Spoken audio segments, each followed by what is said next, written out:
Sa kabilang banda, may iba't ibang halimaw na nagsisipag-unahan upang makuha ang nag-iisang prutas ng Jade Tree. Habang patuloy ang pagdagsa ng mga halimaw papunta sa Jade Tree, nagbabala naman si Elderly kay Spring, na paparating na nga raw ang alon ng mga halimaw. Kailangan nga raw nilang pigilan silang makalapit sa Jade Tree, kung hindi, malamang ay muli na namang maglaho ang punong iyon. Agad tumugon si Spring sa sinabi ni Elderly, kaya't ipinatawag niya ang Scarlet Flame Candle Dragon Beast. Paglabas nito, dali-dali niyang inutusan ang kanyang battle pet. Mabilis namang binuga ng Scarlet Flame Candle Dragon Beast ang nakakapasong apoy gamit ang Dragon Flame Jet. Tinamaan ng apoy ang isa sa mga halimaw, na agad napasigaw sa sakit habang nasusunog ang kanyang kamay. Sa unang atake pa lamang, matindi na agad ang pinsalang natamo ng halimaw. Pero hindi rin nagpahuli ang ating bida. Lumitaw siya na punong-puno ng determinasyon, at sa kanyang kamao ay nagliyab ang isang malakas na enerhiya. Sa isang malakas na lundag pababa mula sa ere, bumulusok siya pabagsak na tila isang meteorong apoy. Ibinagsak ni Spring ang kanyang ultimate skill na tinatawag na Demon Suppressing Divine Fist. Mula sa kalangitan, lumitaw ang madaming dambuhalang kamao na naglalagablab sa espiritual na enerhiya. Sa bawat pulgada ng pagbaba nito, kasabay ang apoy at dumadagandong na puwersa, dahil dito, napaslang naman ang napakaraming halimaw at hindi man lang sila nakalaban o nakaiwas. Kasunod nito, sumigaw naman dito si Elderly sa ating bida na tutulungan niya nga raw ito, kaya hinawakan na ni Elderly ang kanyang Spike Tyrant Dragon para mag-Beast Fusion. Matapos ang kanilang pagsasanib, nagbago ang anyo ni Elderly, naging kalahating tao, kalahating dragon siya. Tumubo ang mga sungay, pakpak, at matutulis na kaliskis sa kanyang katawan. Ang dating matanda ay naging isang dambuhalang mandirigma na taglay ang lakas ng Spike Tyrant Dragon. Kasabay nito, dali-dali naman kumilos si Elderly, kaya kaagad niyang napatay ang isang halimaw sa pamamagitan ng pagputol nito sa leeg. Habang ginagawa ito ni Elderly, may sumugod naman na isang halimaw mula sa kanyang likuran. Ngunit hindi naman ito naging problema kay Elderly, dahil sa pamamagitan lamang ng kanyang buntot, napatay niya agad ang halimaw sa pamamagitan nito. Hindi rin nagpahuli si Skelly. Sa pamamagitan lamang ng isang malakas na hampas ng kanyang sandata, nagkadurog-durog ang katawan ng mga halimaw na kanyang tinamaan. Wala itong inurungan at mabilis niyang inubos ang mga kalaban sa kanyang paligid. Ngunit sa hindi inaasahang pagkakataon, biglang dumating ang isang makapangyarihang nilalang, isang dambuhalang puting dragon na may kristal na mga pakpak. Sa kanyang paglipad ay nagpakawala ito ng isang malakas na howl na yumanig sa buong lugar. Ibinagsak nito ang kanyang ultimate skill na tinatawag na Frozen Wings. Mula sa kalangitan ay bumagsak ang napakaraming kristal na yelo, at sa isang iglap, nabalot ng matinding lamig ang buong kapaligiran. Nahadyap sa atake si Skelly at wala siyang nagawa kundi tanggapin ang kapalaran. Sa isang iglap, naging estatwang yelo ang kanyang katawan, tuluyang nabalot sa loob ng isang malaking blok ng yelo.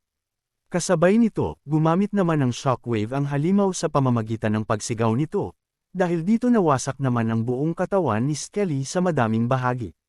Nangamba naman dito si Elderly, dahil kahit may kakayahang magpagaling ang mga undead na alaga, kung ganito naman ang pinsalang natanggap nito, malamang ay malala na ang sitwasyon para sa alaga ni Spring.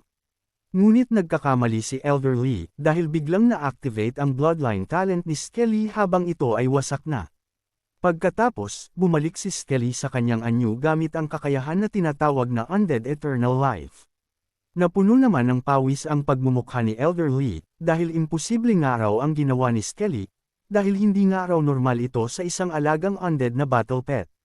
Dahil dito, bigla na lamang nawala ang puting dragon sa harapan ni Skelly, at bigla na lang nagpakita ang isang kakaibang dragon sa kanyang harapan. Kaya sa ganun, inatake ni Skelly ang dragon ng kanyang buong lakas, kaya sa isang galaw lamang ni Skelly nahiwa kaagad ang leeg nito ng walang kahirap-hirap. Kasabay nito, bumaksak naman ang bangkay ng halimaw mula sa lupa, habang napupuno naman ng pawis ang mga halimaw sa kanilang nasaksihang pangyayari. Mga kahangal, medyo magulo ang kwento, bigla na lang kasi nawala ang puting dragon sa laban. Dahil sa ginawa ni Skelly, nakita naman ito na pagkakataon ni Spring, kaya dali-dali niyang inutusan si Dragon Hound na umatake ng araw ito ng kanyang Dragon Roar. Nagliwanag ang mga mata ni Dragonhound, at sa isang iglap, mabilis na naglaho ang lahat ng halimaw sa paligid na para bang mga langgam lang sila. Dahil sa nakita ni Elderly sa ginawa ni Spring, bigla siyang napabulong sa kanyang isip. Orihinal sana ay tutulong siya upang maibsan ang bigat ng laban, ngunit napagtanto niyang masyado lang pala siyang nag-alala.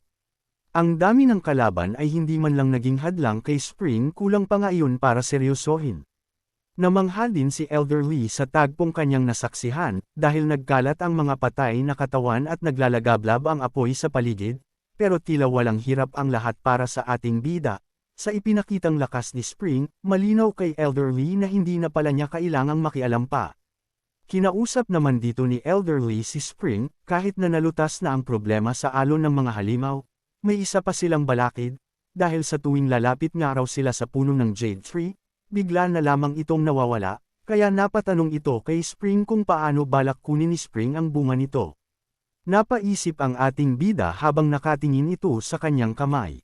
Tila iniisip niya ang tunay na lakas na taglay niya matapos ang laban. Kasunod nito, itinaas na ni Spring ang kanyang kamay at buong lakas na sumigaw ng fusion para sa kanyang tatlong battle pet. Sa isang iglap, nagsanib ang tatlong alaga sa katawan ni Spring, dahil dito nag-transform na si Spring sa Triple Beast Fusion. Lubos ang pagkabigla ni Elderly sa kanyang nasaksihan. Nakita niya ang Triple Beast Fusion, isang uri ng pagsasanib na karaniwang makikita lamang sa antas ng Legendary Realm. Hindi basta-basta ang ganitong kakayahan, dahil tanging mga tunay na dalubhasa sa Heavenly Destiny Realm lamang ang may kakayahang magsagawa nito. Kasabay nito, mabilis na kumilos si Spring, at ginamit nito ang kanyang counter speed upang agad siyang makapunta sa Jade Tree gamit ang nakasisilaw na bilis. Sa sobrang bilis ng kanyang galaw, nag-iwan siya ng mga light trails sa hangin. Pagkatapos ng mabilis na galaw ni Spring, nagkaroon ng matinding pinsala sa lupa.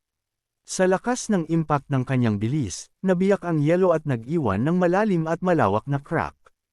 Kitang-kita sa paligid ang epekto ng kanyang taglay na kapangyarihan at bilis, kasabay nito, kaagad naman nakapunta si Spring sa Jade Tree habang kinukuha na nito ang bunga nito, at natuwa din ang ating bida dahil saktong araw ang ginawa niya para umabot ito sa tamang oras. Habang si Elderly naman ay namamangha naman dito sa ating bida dahil kakaibang araw si Spring sa lahat ng kanyang nakilala.